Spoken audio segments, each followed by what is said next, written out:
Bienvenue dans le temple d'Amela. L'âme est là. Un espace doux et conscient où l'on explore le lien entre le corps, les émotions et l'âme. Ici, le corps est un messager à écouter. À travers ces épisodes, je vous propose une approche sensible et éclairée du corps, où la science rencontre l'expérience et où l'écoute devient un véritable acte de soin. Un espace pour habiter votre corps avec plus de présence et de justesse et vous reconnecter à ce qui est vivant en vous. Prenez une respiration et entrons ensemble dans le temple d'Amela. Bienvenue dans ce nouvel épisode du podcast Amela, l'âme est là. Aujourd'hui, j'aimerais que l'on parle d'un mot que l'on entend souvent et qui peut parfois faire peur, l'inflammation. On associe généralement à quelque chose de négatif, à une maladie, à un problème à faire taire au plus vite. Pourtant, l'inflammation n'est pas une ennemie, c'est avant tout un mécanisme de protection du corps, un signal d'alerte qui nous indique qu'un équilibre a été perturbé. Dans cet épisode, je vous propose d'explorer l'inflammation à la fois dans sa dimension physiologique, mais aussi dans une lecture plus globale et symbolique, toujours en complément d'un suivi médical. Nous verrons comment écouter ce que le corps cherche à exprimer à travers l'inflammation et surtout comment l'accompagner avec des gestes simples et accessibles au quotidien. Avant de commencer, pensez à vous abonner pour suivre les prochains épisodes et si celui-ci vous semble utile, n'hésitez pas à le partager autour de vous. Imaginez une situation très courante, une douleur articulaire qui revient, une tendinite persistante, une inflammation digestive, une zone chaude, gonflée, sensible. Souvent on nous répond « c'est normal, prenez un anti-inflammatoire, ça passera ».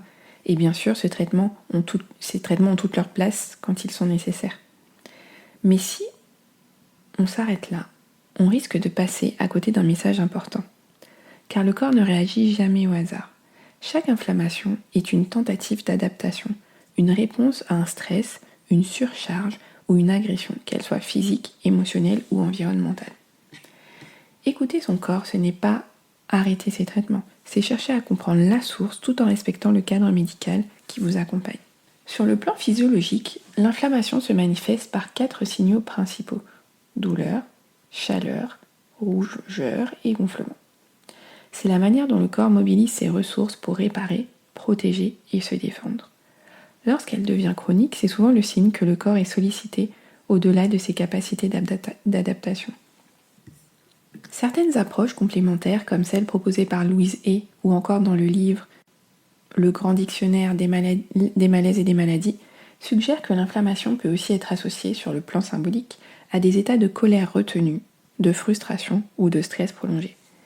Il ne s'agit pas ici de dire que l'émotion cause la maladie, mais de reconnaître que le vécu émotionnel peut influencer la manière dont le corps traverse un déséquilibre. Par exemple, une tendinite peut apparaître dans un contexte de surmenage ou d'action répétée sans pause. Une inflammation digestive peut être renforcée par des tensions émotionnelles non exprimées. L'un des points clés est d'apprendre à observer quand et comment l'inflammation apparaît. Certaines personnes remarquent que leurs symptômes varient selon les périodes du cycle, le niveau de fatigue ou des situations émotionnelles précises. Il peut être utile de se poser quelques questions simples. Est-ce une inflammation ponctuelle ou chronique? Dans quel contexte est-elle apparue? Est-ce que je traverse une période de stress, de surcharge ou de conflit intérieur? Ces questions ne remplacent pas un diagnostic médical, mais elles permettent de reprendre un rôle actif et conscient dans sa santé. Apaiser l'inflammation passe souvent par des ajustements doux, réguliers et cohérents. D'abord, une hygiène de vie de base, dormir suffisamment, bien s'hydrater, limiter les aliments ultra transformés et les excès de sucre, réduire temporairement la viande rouge si nécessaire. Une alimentation naturellement anti-inflammatoire peut aussi soutenir le corps. Légumes verts, fruits rouges, curcuma, gingembre, oméga 3 présents dans les poissons gras ou les graines de lin. Sur le plan corporel, les étirements doux, l'automassage et la respiration abdominale peuvent apaiser le système nerveux. Et sur le plan émotionnel, écrire ce qui frustre ou met en tension, en parler à une personne de confiance ou pratiquer une méditation guidée. Certaines personnes trouvent également un réel apaisement dans la visualisation. Imaginez la zone enflammée comme un feu qui se calme progressivement. laissant place à une sensation de fraîcheur et de détente. Les affirmations ne sont pas des formules magiques. Elles peuvent cependant soutenir un changement d'état intérieur lorsqu'elles sont utilisées avec justesse. Et voici quelques exemples à adapter selon votre ressenti. Mon corps sait comment se régénérer, je lui fais confiance. Deuxième phrase. Chaque respiration apaise mon corps. Troisième proposition. Je libère doucement les tensions qui me traversent.